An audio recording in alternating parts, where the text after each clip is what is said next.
Shanghai, storied seaport of the fabled Orient, commercial metropolis of China, and one of the world's greatest seaports. In 10 years, its population doubles to a seething 7 million people, with everyone fighting for his own existence and struggling to earn the necessities of life.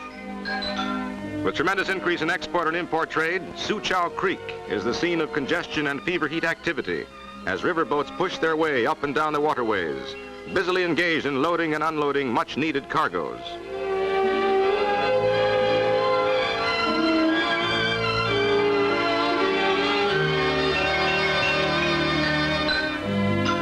For the native boatman, it is much work and little rest, even when it comes to clearing the deck. Sharpened by 8 years of war, China's demand for goods from abroad grows in leaps and bounds as imports exceed $300 million a year.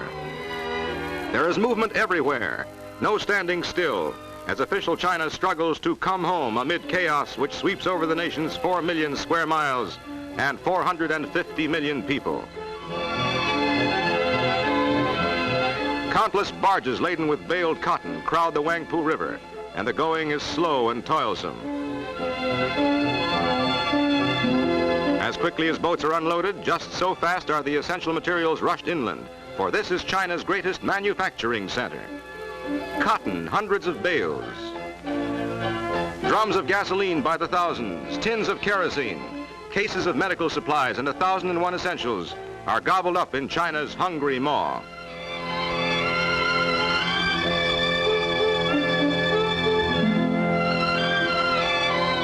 Keeping pace with the increasing volume of imports is one of Shanghai's ever-present problems, as these imports double month by month.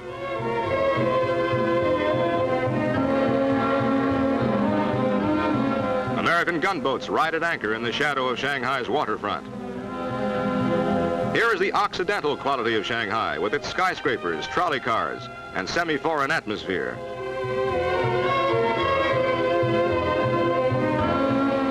With leaders striving to stem China's constant economic chaos, Shanghai bulges with milling crowds, vehicles of all sorts, and the familiar rickshaw. Shanghai streets present a mass of pushing, rushing pedestrians, all forming a human barrier to speed on every avenue and road. As the population continues to soar to unbelievable heights, so too bounces the cost of living to more than 5,000 times pre-war levels. Speculative activity still is great, and common everyday goods are scarce.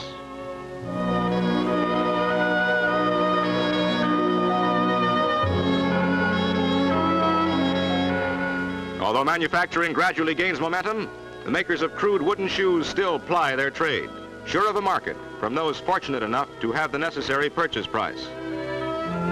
Fittings are a simple matter, and it is a lucky child who has parents with a wherewithal. The uneducated and illiterate are numbered by the millions, which gives to the public letter writer a continuous stream of customers. And it is said that these commercial scribes never tell a family secret, although they hear and write hundreds of bits of gossip every day.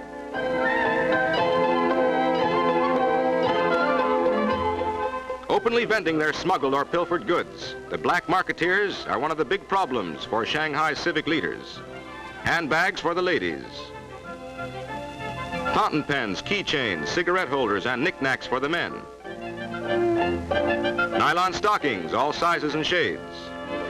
Watches and jewelry for those who can afford them.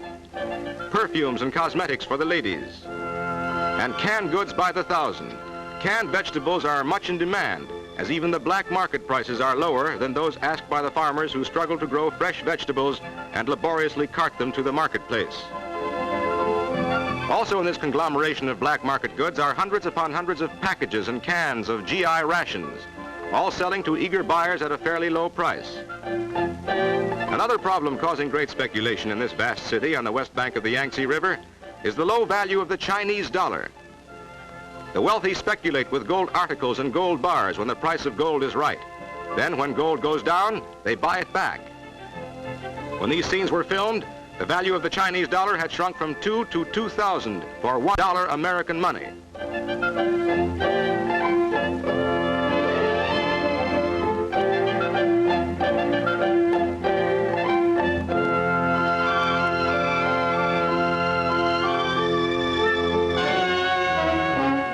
Far beyond beyond the city, coolies still take the place of machinery as they work as human mules, doing the almost impossible job of pulling a barge against the stream in shallow water. Hundreds of pulling, tugging coolies perform these body-breaking tasks each day, seemingly against all laws of nature that demand a sufficiency of proper food. The diet of these men is mostly rice, and as a luxury, a bit of green vegetable or fish. To the native, rice costs a small fortune in Chinese dollars, and the price of a pound of beef is almost prohibitive.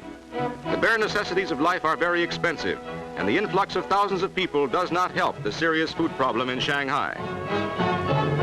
Nevertheless, these coolies survive, and in a continuous line laboriously transport steel for China's mills, pipelines, electrical, mechanical, and chemical equipment for its industries, and huge logs for its factories.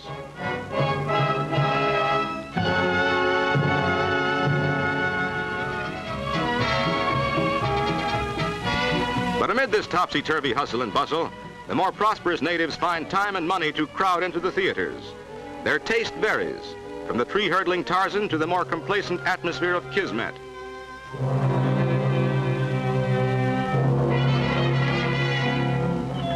However, the Orthodox prefer the native Chinese theater, and there are several in Shanghai, where they have their own stars and favorite performers. New neon lights and red Chinese characters flash by night, but there is little real gaiety among the people. Restaurants and cafes are crowded, and dancing to modern band music is the favorite pastime of Shanghai's cafe society. Although the men dress in Occidental fashion, these women stick to their Oriental gowns of genuine beauty. Every day, thousands of people come to Shanghai only to be faced with a housing shortage and absolute lack of living accommodations, while other thousands seek to migrate to nearby cities and towns less crowded.